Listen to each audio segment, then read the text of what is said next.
Consolidation consolidation consolidation यही हो रहा है मार्केट में। मार्केट बार बार फिर से थोड़ा बहुत ऊपर, थोड़ा बहुत नीचे, थोड़ा बहुत ऊपर, थोड़ा बहुत नीचे, बट नाउ रिसेंटली हमने हमारे 52 वीक हाई या फिर ऑल टाइम हाई लेवल से मार्केट को अराउंड 6 to 7% गिरता हुआ देखा है। बैंकिंग इंडस्ट्री स्पेसिफिकली जो एक आउटपरफॉर्मर इंडस्ट्री थी कैलेंडर ईयर 2022 में, वहां पे भी थोड़ा सा प्रेशर बनता हुआ दिख रहा है।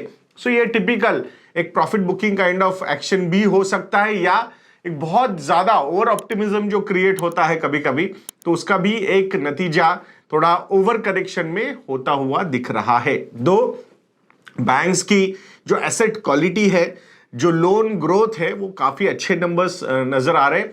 प्लस अभी रिसेंटली आप लोगों ने देखा होगा कि लोन की डिमांड को फुलफिल करने के लिए banks are raising deposit rates, फिर वो सेविंग्स अकाउंट पे हो या फिर फिक्स डिपॉजिट्स पे हो। दो जो पास ऑन करना है बैंक्स को, जो आरबीआई रेपो रेट हाइक करता है, तो वो पहली रेपो रेट हाइक लोन के इंटरेस्ट रेट्स पे हो जाती है और उसके बाद काफी समय के बाद वो सेविंग्स अकाउंट या फिक्स डिपॉजिट के इंटरेस्ट रेट बढ़ाने पे होती है। And that's how net interest margin जो है बैंक्स अपने बढ़ा रहे हैं। सो भले ही यहां पे आपको बैंकिंग इंडस्ट्री में या फिर बैंक इंडेक्स में फॉल दिख रहा है, सो I think in some time these banks will offer you great value at reasonable valuation, ऐसा अभी तो यहां पे दिख रहा है। बाकी लार्ज कैप साइड में अगर आप देखोगे, ऑब्वियसली जहां financials is the major contributor towards the big indices, तो उसका इंपैक्ट ओवरऑल इंडेक्स पे होगा ही होगा, and that's why that sluggishness is going on.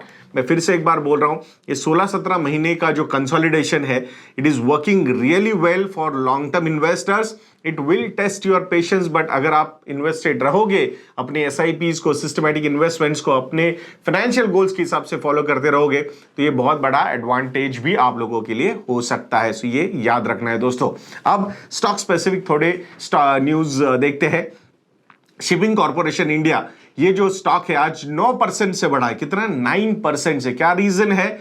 तो जो डीमर्जर का प्लान है कंपनी का, वो फिर से एक बार अप्रूव हुआ है, ऐसे रिपोर्ट्स बोल रहे हैं। मतलब जो गवर्नमेंट के लेवल पे, दीपम के लेवल पे ये डिसीजंस हो चुके हैं, बट अभी तक रिपोर्ट बाहर नहीं आई है। बट कहीं ना कहीं बैकडोर से शायद रिपोर्ट बाहर आ चुकी है, and that's why today the stock is up by 9%। दो मतलब हमारा जो ऑब्जेक्टिव है ये सेक्शन शुरू करने का, इसका ये नहीं है कि ट्रेडिंग करो इसमें, बट अल्टीमेटली अगर ऐसे बड़े मूव्स होते हैं तो एक इन्वेस्टर ने यहां पे क्या करना चाहिए?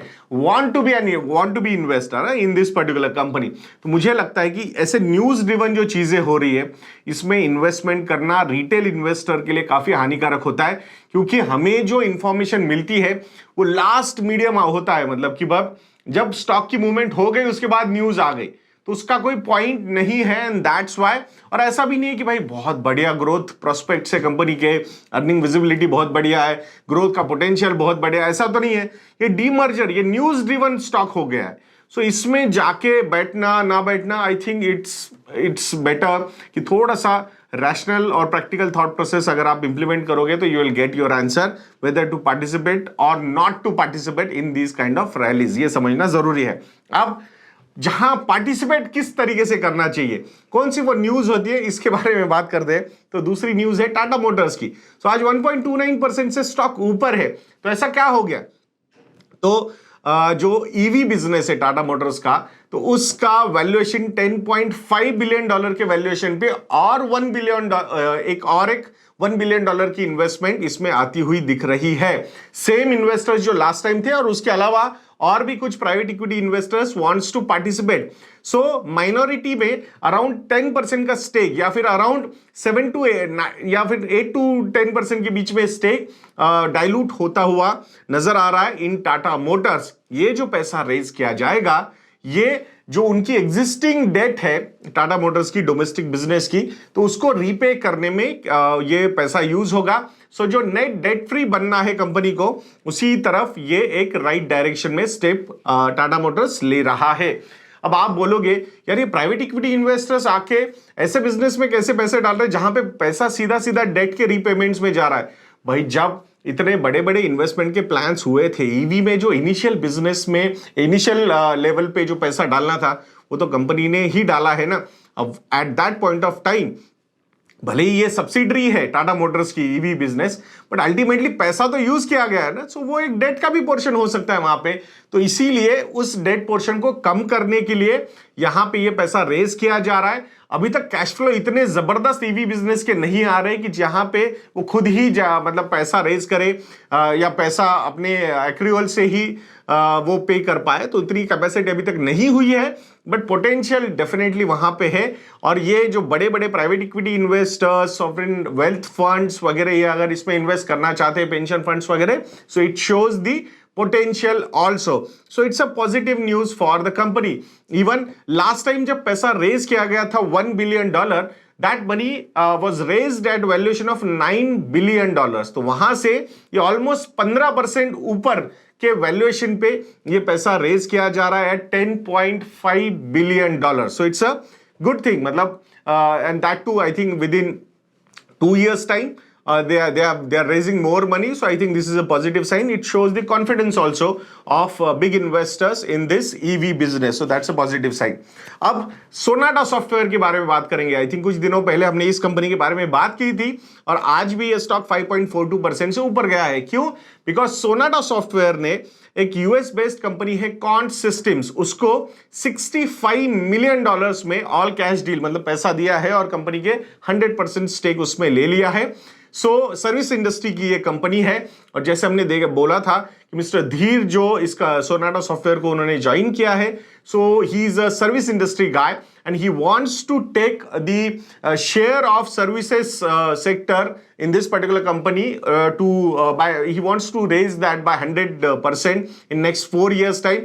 अभी जो रेवेन्यू शेयर है सर्विसेज इंडस्ट्री का सोनाटा सॉफ्टवेयर्स में वो 30% है, वो वहां से बढ़ाना 2 times करना चाहते हैं in next 4 years time, and that's why he is capable of doing that, because उनका जो हिस्ट्री है वर्क हिस्ट्री तो वो भी उसी दिशा में है, वही उनका एक्सपीरियंस है। तो I think he will be able to raise that. So by organic growth और inorganic growth both options are open for Sonata software. सो आज भी मार्केट ने इस ऑल कैश डील को काफी अच्छी तरीके से रिवॉर्ड किया है। स्टॉक इज अप बाय 5.42% और ये जो स्टॉक है अच्छे अच्छे स्मॉल कैप फंड्स में भी इसकी होल्डिंग काफी अच्छी है। So this is one stock which can be on your radar. अब next news is regarding Zee Entertainment. So I think आज गौरव ने रिपोर्टिंग की थी, सुबह की जो न्यूज रिपोर्ट थी गौरव की टुडे स्टॉक मार्केट न्यूज, उसमें भी बताया था कि कैसे एनसीएलटी में या फिर इंसॉल्वेंसी की तरफ जी एंटरटेनमेंट जा रहा है।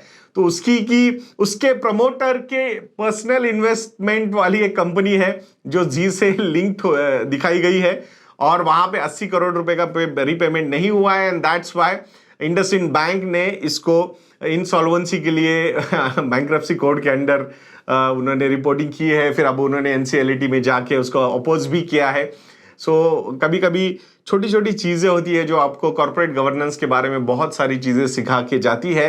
सो जो स्ट्रक्चर होना चाहिए किसी भी कंपनी में वो सिंप्लीफाइड स्ट्रक्चर होना चाहिए। कॉम्प्लेक्स स्ट्रक्चर में ऐसे प्रॉब्लम्स नॉर्मली आते हुए हमने बहुत बार देखे हैं। प्रमोटर का जो होल्डिंग था वो ज़्यादा नहीं रहा, उसके बाद अल्टीमेटली कैश रिच वैसे कंपनी है जी एंटरटेनमेंट होनी चाहिए बिकॉज ऑफ द बिजनेस उनका जो है segment. But I think lot of ifs and buts have happened. We have seen कैसे ये सागा हुआ, कैसे स्टॉक प्राइस नीचे गई, फिर वो सोनी के साथ मर्जर, अब वो मर्जर पे भी क्या क्वेश्चन मार्क होंगे नहीं होंगे, because I think these things can be reported as corporate governance issues. So मतलब lot of learnings to have what not to do और जो यहाँ पे हो रहा है। सो रिटेल इन्वेस्टर्स के लिए बहुत बड़े लेसन्स ऐसे ही लर्निंग्स ऐसे मिलते हैं, तो उनको देखना चाहिए और एक बार अपने थॉट प्रोसेस में उसको अच्छी तरीके से मर्ज करके रखना चाहिए। सो फ्यूचर में बहुत सारी मिस्टेक्स हम वहां पे अवॉइड कर सकते हैं। अब लास्ट न्यूज जो है वो एक अनलिस्टेड कंपनी की है जिसके बारे में हम आज बात करेंगे और वो है Byju's. Do you know that $300 million में 2 या 3 साल पहले if I am not wrong, Byju's ने व्हाइट हैट जूनियर को एक्वायर किया था। कितना? $300 million. Do you know that last year I think कुछ 1700 या 1800 करोड़ रुपए या फिर if I am not wrong even 2100 crore rupees का लॉस व्हाइट हैट जूनियर ने रिपोर्ट किया है। वही व्हाइट हैट जूनियर जिसके एड्स हम बहुत ज्यादा देखते थे, छोटे छोटे बच्चों को प्लेसमेंट के ऑफर्स आते थे, ऐसा उन्होंने एड्स में दिखाया था। शायद उन्हीं बच्चों को उन्होंने इंजीनियर्स बोल के लेना चाहिए था सो दैट कंपनी शायद बच जाती। सो आई थिंक ऐसा माना जा रहा है कि बायजूस व्हाइट हैट जूनियर को बंद कर सकता है। We have seen that last year जिस तरीके से जॉब्स उनके निकले, मतलब उनको निकाला गया बहुत सारे एम्प्लॉयज को। सो offline model is so strong, ये हमें यहाँ पे टीचिंग्स में, लर्निंग्स में समझ में आ रहा है। Lot of e learning platforms have developed, but can you replace offline with online? That's the big question mark. Ultimately Byju's ने एक कंपनी को एक्वायर किया था, आकाश, if you remember. I think that is going to be the main savior of Byju's in future, ऐसा मुझे लगता है। आपको क्या लगता है ये कमेंट सेक्शन में लिखना मत भूलिएगा दोस्तों। एंड अगर आप लोगों को लगता है कि हम अच्छा काम कर रहे हैं तो investednet.in को विजिट कीजिए और हमारे रिसर्च प्रोडक्ट्स को सब्सक्राइब करना मत भूलना दोस्तों। मॉडल पोर्टफोलियोज हो, स्टॉकोमीटर प्लस हो या फंडोमीटर, ये प्रोडक्ट्स को आप सब्सक्राइब कर सकते हो। If you want any help in investment management, financial planning, investment consultancy, तो आप हमारे रिलेशनशिप सेल से बात कर सकते हो। They will fix up appointments with our advisors. तो आशा करेंगे आप जरूर investednet.in को विजिट करेंगे और हमारे wealth management, financial planning angle को भी एक्सप्लोर करोगे। तो ऐसे वीडियोस के लिए चैनल पे बने रहिए, वीडियो को लाइक करना, शेयर करना, चैनल को सब्सक्राइब करना मत भूलना। नेक्स्ट वीडियो में मिलते हैं। जय हिंद।